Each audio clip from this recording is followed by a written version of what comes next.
We're starting over here with the second half of the video. Um, anyway, there is a slot here and a slot there corresponding where the actual tumblers fit and slide in and match. But you can't insert this in that position because of a restriction that's inside of there. It is necessary. We're having a cat issue here. They're not happy. It is necessary to turn the thing counterclockwise so the key is flat, and then it will insert. At that point, you can turn the key in the upright position and remove the tumblers or remove the key, and then it is in the locked position. Insert the key again, and you can pull it out. So see how that works? Insert, pull the key out, take it back in, turn it back out. Okay, that's that function. But here's the difficult part. We must get the tailpiece on for this thing to be able to work. The tailpiece is fairly easy to connect to the lock cylinder. There's only one way it can go on when you take a look at it here. First, let's talk about the spring. The spring fits right in here in between the tailpiece and the cylinder on the tailpiece shaft. And you'll notice that one side of the spring is sticking straight and the other side is sticking out. The straight part fits very nicely into this little groove right here on the tailpiece. And you slip it in like that. That's how it should rest. Now, you've got that in position. There's only one way this groove will allow you to connect to the cylinder, and it's this position here, and you'll see how that works.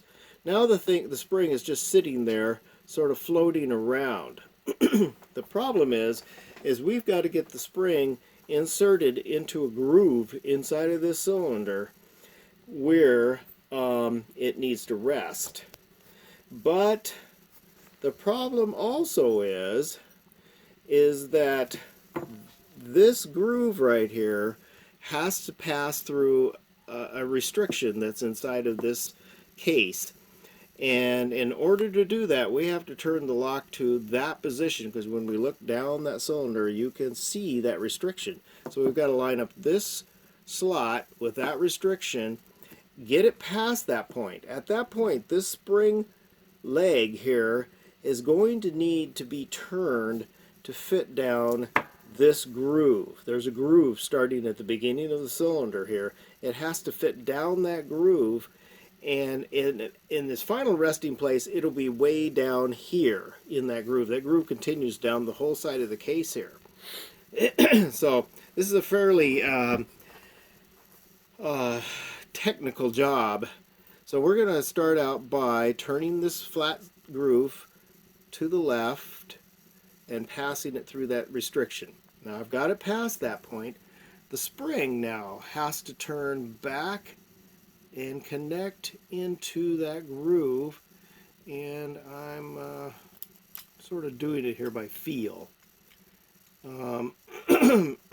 At this point, you might be able to see that that spring is in its position over here, but